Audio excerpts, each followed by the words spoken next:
All right, Tim Kruger, Ravi here with you on BlueJayBanner.com. Overtime. Jays go down and take the first loss, 80-70 Villanova. I got a lot of comments about this game, but basically it boiled down to their big three on the offensive end came through. Our big three on the offensive end. We were one player short of that. Yeah, I mean, Maurice really didn't ever get going tonight. Honestly, I thought the turning point in the game, and it was really, really early, is when Watson and Patton both went out with 2 fouls with about 10 or 11 minutes left in the first half. Creighton had a 10-point lead. If they stay in and are able to stretch that, because it looked like Villanova was on their heels, to be honest. If they get that to 18 points, which was not crazy the way they were playing, I think you have a completely different rest of the game. But they both got nicked a little early with those 2 fouls each, and it was never the same after that. Yeah. Oddly enough, I think there was a turning point, one particular play, Toby Hager missing that layup. That would have stretched it to 12. And I think at that time, I think Patton already had 2 fouls. Yep. That would have stretched it to 12. Instead, Villanova comes down and hits 2 threes. So instead of a 12-point game, it was a 4-point game. Now, yes, we got some leads after that, but that was the game was never the same after that. The air kind of went out of the crowd a little bit there. Yeah, Maurice had a tough time. And credit Villanova. They did a great job. They did. And, you know, if you go to BlueJayBanner.com and read my reviews, a lot of them are tongue-in-cheek. But in this particular game, I said the key was Brunson versus Watson, because I was a little worried that Mo could hang with Brunson, and it proved that we really couldn't. We did not do. I mean, we took away Hart, but we didn't do a very good job of Brunson.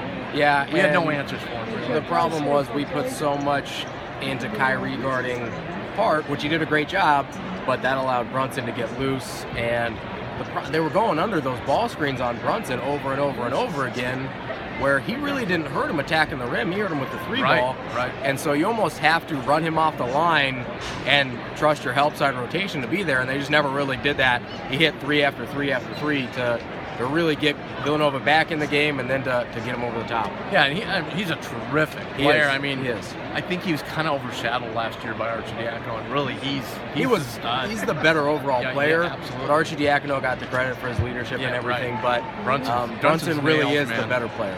I'll say this. We'll probably have a little extended video today. I'll say this. All credit to Villanova. I mean, they just beat Creighton today. But I've watched a lot of hoops so far. They're not the #1 team in the country. They're not. They have some flaws. They do, and honestly, like if Creighton shoots better than 23% or whatever they shot 23 or 25, excuse me, then they probably. I mean, they're in this game. 6 for 24 is about as bad as they're probably going to shoot all year. And they weren't. This wasn't a defense issue. They were clean looks, I thought, for the most part. A couple forced ones. There was a couple forced ones, especially at the end. But I thought for the most part they really got good looks from 3. They just didn't knock them down. And you don't make your shots, you're not going to win the game. And that might be a little bit of pressure playing in a game like this, playing in an atmosphere like this. That all comes into play. Team that's won a lot. You saw them out there today in Villanova. They got it done. They got it done in the end. But disappointed, certainly not discouraged. And I go back to your earlier point about first 15 minutes of this game. I mean, Creighton was the better team. Yeah, and honestly, there were parts where Creighton looked like the better team throughout. They got beat up on the boards a little bit, and they didn't shoot the ball as well. That was the difference in the game. But when you watch this game, you don't think, oh, Creighton was outmatched by the top team in the country. You're like, oh, if they knock down some more shots, that's a win. Yeah. Which I think is encouraging. One last point, though. That was a strange lineup in the second half. I didn't understand why he went small. Now, it did give him a little boost, but to me, and again, I hate to bash on Aziz, and I'm not trying to bash on him, but at this level of game, you can't have him out there for the 30 minutes he played. It's true. I think part of it, especially toward the end, was he was the only guy that looked like he was comfortable taking threes and making threes, but he hit those couple big ones. Well, I wonder where Cole Huff was, though. Cole Huff had a great first half. That's what I was going to bring up. He didn't do a good job on the boards. He didn't, but he scored 11 points in the first 10 minutes of the game, and I don't know if he shot the ball again. Yeah. And so that, to me, that's a coaching thing. You have to get him looks.